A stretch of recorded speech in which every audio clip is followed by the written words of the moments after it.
Tonight, a legal loophole that might mean a new wind farm near Port Pirie, and flights to Sydney from Broken Hill that will save you hundreds. This is Southern Cross News with Alison Drower. Hello, Ali Drower sitting in for Tim Hatfield tonight as he enjoys a short break. Later, a preview of how our Port Pirie and Port Augusta footy stars are sizing up the new season.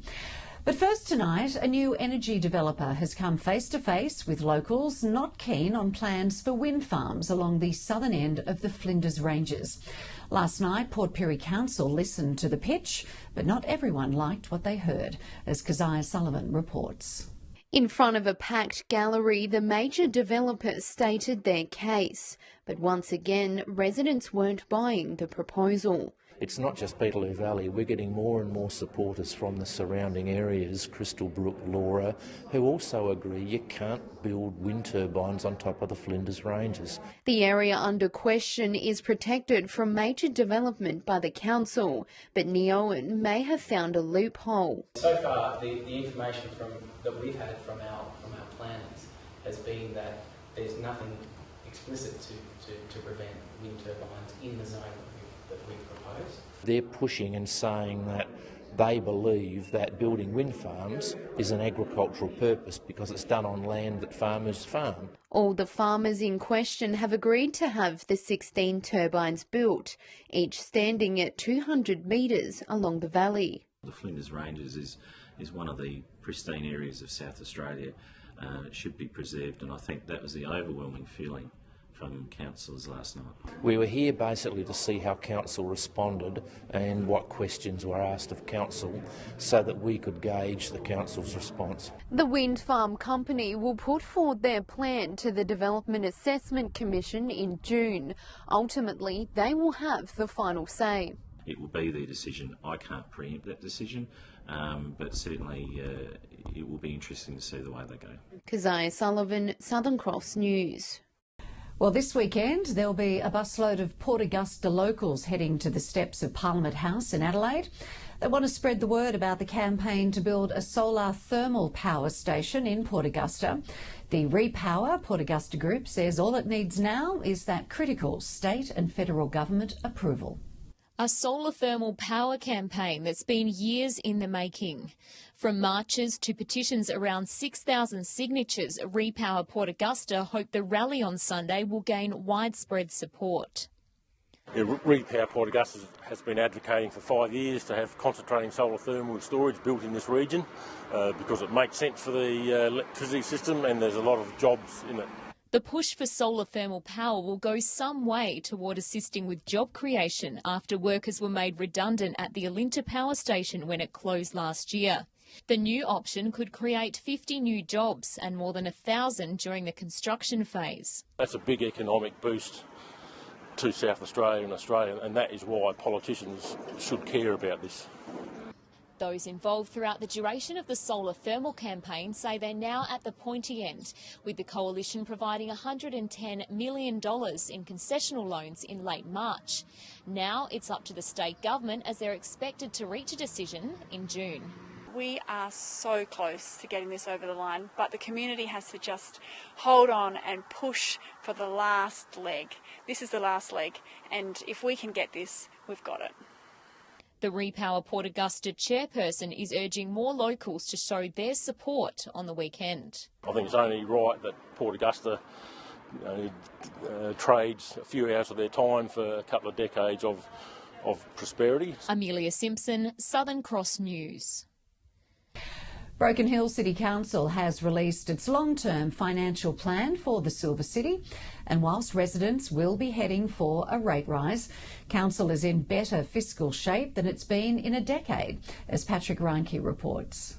Council is looking to be back in the black earlier than expected. Council's in a much improved position to where it has been in previous years, and the long-term financial plan that was adopted last night is looking at a return to surplus by 2023, which was a year earlier than had originally been touted. While the budget projects a $1.7 million loss for the year, The result is a 32% improvement on the previous year. Council's been operating deficits now for quite a number of years, probably at least the last 10 years, and that started with probably 7 or 8 years ago. There was about a $7 million deficit, so we've slowly got that down. Council is committing nearly $7 million in capital expenditure for the year ahead. Funding for capital projects will include $3.4 million for transport, $1.2 million for buildings and nearly $500,000 towards parks and open spaces. We're heading in a really positive direction. It's been a positive budget, a positive position, and I'm sure that our community will benefit and see some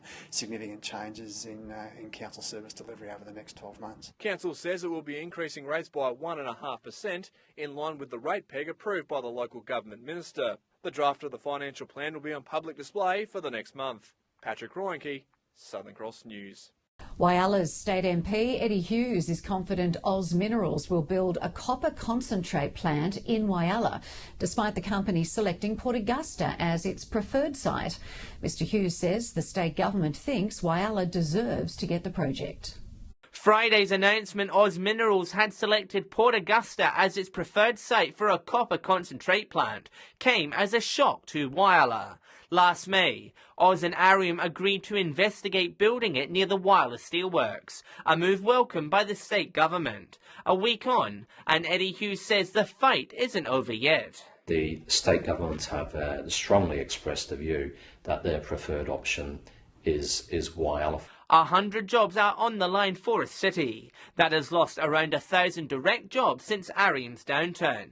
Mr Hughes says Whyalla's infrastructure and land availability makes it the best option in the region. It's in an area with heavy-duty industrial infrastructure. The land is available or potentially available, and it's immediately next to a port. As to why Oz has changed its mind, Mr Hughes says Arrium's continued administration may have put both parties in difficult positions. While in administration there's been complicating factors that might have been a lot simpler otherwise. Whyalla has been left at the altar by a number of potential projects over the last 40 years, and this is looking like another. But Mr Hughes says the government is hopeful it can still convince Oz to stick with Whyalla. We think Whyalla is the best site. I'm sure there'll be ongoing negotiations with Oz Minerals. John Hunt, Southern Cross News. After the break, Eyre Peninsula business owners urged to embrace the next generation and reap the rewards. Welcome back. Well, it was an early start to the day for Port Lincoln business owners, keen to hear new ideas on how to grow their services and brands. And among the guest speakers was Australian Senior Citizen of the Year nominee, Peter Kenyon. An early morning breakfast with fresh ideas on the menu. We need people today to start stepping up and getting engaged once again in this wonderful thing called community. Many of Port Lincoln's movers and shakers made an early start to learn how to re-energise local business and revenue on the Eyre Peninsula. Guest speaker Peter Kenyon praising the town's initiative, events and future potential. This age group, this energy, with their type of creativity, their spirit, how they think and act, well, you know, that is an incredible asset to have in a town. Business owners urged to get to know more about the region's next generation of entrepreneurs. If we don't have days where we step back and reassess and think of how our businesses are going and how we can network and come together, then we'll fall behind. A key to finding new opportunities is bridging that age gap. For young and old, you know, Gen Y, Gen X and the baby boomers to come together. As he travels around the state and the country as a nominee for the Australian Senior of the Year, Mr Kenyon says the next big idea may be only just down the road.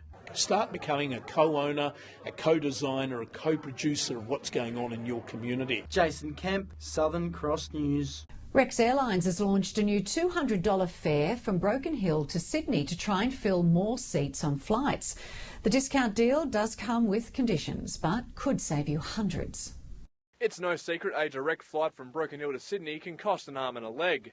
And Rex Airlines has been listening to its customers. Very quickly, Rex have introduced the community fare or a standby fare of $199 on the direct flight between Broken Hill and Sydney, Sydney and Broken Hill. With the blessing of local council, the airline is now selling the discount fares. saving locals hundreds on flights if they are happy to plan ahead for their travel. We're working really closely with them to look to market that and get some information out to the community about that so they can take advantage of it. It costs Rex around $9,000 to operate the direct flights between Broken Hill and Sydney. Figures show the average passenger count for a single flight has been only around 12.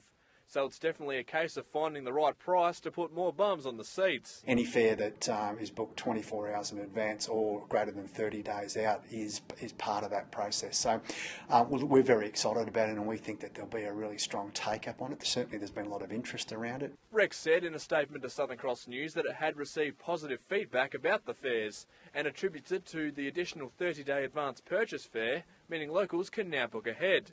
The airline says it's excited to see if the discounted fares will make a difference to how Broken Hill travellers book their flights. Patrick Reinke, Southern Cross News.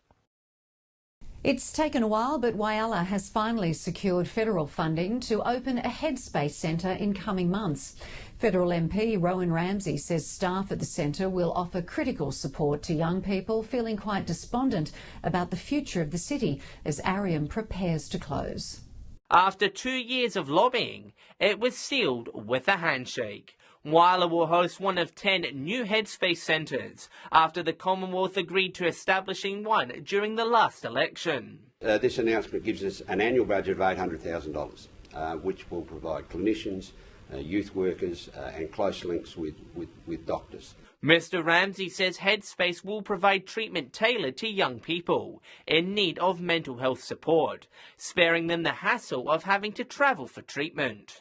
Then Headspace can become a bit like your second family. It's your safe place as well. So it caters to a lot of different needs. Council will work with the government to find the group a base to work from. Mayor Lynn Brewer says with tough times impacting the city, it's important Whyalla looks out for its residents. And big thanks to the federal government for supporting this. It's a really important program for our young people to have here and this service available in our community. Councillor Claire McLaughlin has led the campaign for nearly 2 years and is pleased with the outcome. She says our kids' needs have been ignored for too long. It is positive, and no matter where you are, all youth deserve the right to services that Headspace do offer. John Hunt, Southern Cross News. Well, nearly 4,000 people have made a success of the Eyre Peninsula's inaugural Salt Festival, which will be wrapping up this Sunday. Organisers have been overwhelmed with the turnout and are ready to make an even bigger event next year.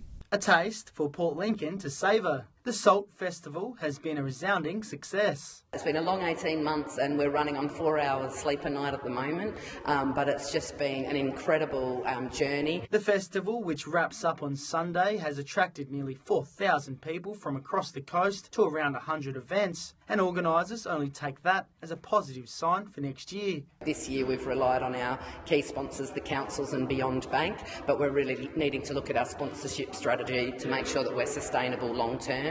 On top of sponsorship, there will be a change of date for Salt, with a potential move to the second week of April school holidays, which may align with the likely date for next year's Teakle Auto Sprint. If Auto Sprint's on at the same time, all the better. Let's bring people in and give them experiences in Eyre Peninsula where they can take Eyre Peninsula to the world. Last night's sold-out show at the Beer Garden left festival organisers feeling the best is yet to come. Not bad for a small group of 10 people, with big ideas and the support of their local community. Jason Kemp, Southern Cross News. After the break, the weather's getting cooler, but our footy clubs are just warming up. A preview of the Spencer Gulf Football League season next on Southern Cross News. Welcome back to some sports news now, and the Spencer Gulf Football League will be back in action this weekend with several games across Port Pirie and Port Augusta. Keziah Sullivan headed down to training to see how some of our local stars are feeling about this weekend's kick-off. It's been a long 7 months for footballers, but finally they can hit the grounds once again. This year, Port Oval will be the home for Port Pirie teams. So I think a lot of us are looking forward to playing here at our home ground. Obviously it's something many of us have tried to do for a long time. Over the break, teams have been able to straighten out some of last year's woes. We've been working on a few things about our ball movement that we want to capitalise on and hopefully be able to score a bit easier than what we have in the past. While defence is at the back of Port's mind. We've got to work on that to make sure we stay in games longer. If we give up too many easy goals, we can't stay in game. And around the clubs, there is plenty of nerves and enthusiasm floating around. New season always brings that excitement to the team, and yeah, just looking to atone from last year. It was disappointing, just falling short. Last year we were probably very competitive, for most of the game, but sometimes, a bad 10 minutes or 15 minutes here and there would sort of leak too many goals. On Saturday, Ports will take on Lions for the first time at Port Oval. They're looking really good at the moment. We've had really good numbers out on the track, so which makes training really enjoyable. As a club, we want to be a strong club. We have been over the last few years. We want to continue that on, even though things have changed a bit as in where we're playing. So Central will take on Solly's in Port Augusta, and on Sunday, West Augusta will face off with South. We're very much looking forward to Saturday, and just good luck to Port, and hopefully we can get the result. Keziah Sullivan, Southern Cross News. Let's go to fish and tips now for the everyday angler, and let's see what's biting in Port Augusta this week. G'day and welcome to this week's Fishing Tips from Port Augusta, Jewel of the North. Well, standard for this time of year, the King George whiting are running at the moment, and fairly good sizes there as well. Lots of garfish down along the front of the shacks, and the tip there is actually burley up during the day, sit out in the blue line there, and they're getting some really big whoppers down there. A few snapper turning up around the Seabird, and also up around the Powerhouse Wall. Crabs can still be caught, but they're a little bit deeper now. Plus also you always get the squid along the jetty. Plus also some big snook getting caught in the middle. Hi, welcome to Whalers Fishing Report this week. There's been some good numbers of King George whiting coming from most of the boats down towards the Mount Young grounds. In the same areas, there's also been some really good numbers of squid, and they're starting to get a bit larger down that area as well. The garfish have been absolutely fantastic right through Whyalla. There's also a few snook available. For the land-based anglers, there's been some good salmon and also some snook coming from the Point Lowly areas. Welcome to another week around the Gulf Fishing Tips from Port Pirie. Those King George are here. As we talked about last week, they were going to come. The cold snap has brought them out. There's quotas caught at Port Broughton, there's some caught at Port Davis over the weekend, and it sprinkles throughout the creek areas also in Port Pirie. Now don't forget, while you're fishing in Port Pirie, there's still a few of those yellowfin whiting in the shallows, and we're seeing a few garfish pop up at the moment. I was even told early this morning that there's some garfish down the beach in Port Pirie. So for those of you who don't have a boat, if you burley up a little bit, you should be able to get yourself a good feed. Plenty of squid will start to happen pretty soon, so get yourself in, get yourself ready, and get the salt and pepper out. Plenty of things to happen. Thanks, fellas. And tonight, unfortunately, unable to bring you Port Lincoln fish and tips, but we do hope to have that for you next week. All your weather for the weekend is coming up next on Southern Cross News. Well, mainly fine conditions for our regions today with just the occasional shower. Today temperatures stayed below 20 and Broken Hill had a cool 15 degrees with Adelaide seeing southerly winds and partly cloudy skies for 17. On the satellite, patchy cloud continuing across the state's southeast with cool onshore winds causing any showers. Skies mainly clear though over the central and northern parts of our state. On the waters tomorrow, winds from the west-southwest at 10 to 15 knots and seas up to 1.5 metres. Sunrise will be at 10 to 7 and sunset at just before 5:45. Tomorrow mainly fine again. Port Augusta 11 to 19. Port Lincoln will get to a max of 21. Pirie will see some cloud and 20 degrees. Broken Hill cloudy and 17. And if you are heading to Adelaide tomorrow, a fine Friday for 20 degrees. Let's go to that weekend outlook now and the chance of some showers for Port Lincoln on Sunday. Cleve and Woodinna will see cloudy conditions on Sunday too, but clearing Monday. Whyalla will enjoy a mainly fine weekend, but again Sunday will be mainly overcast, but hardly any rain with that weak low that is coming across the Gulf. And the 4-day outlook for Port Pirie will be mainly fine and the chance of a shower Monday. Mainly sunny for Clare, but Broken Hill not going to be seeing too much of the sun in the next few days. Cloud cover, but mild temps nonetheless. That is your local weather and our bulletin for tonight. Don't forget, you can stay up to date on Facebook and Twitter, and you can always drop us an email. We will see you again tomorrow night from 6:30. Until then, from everyone here at Southern Cross News, enjoy the rest of your night.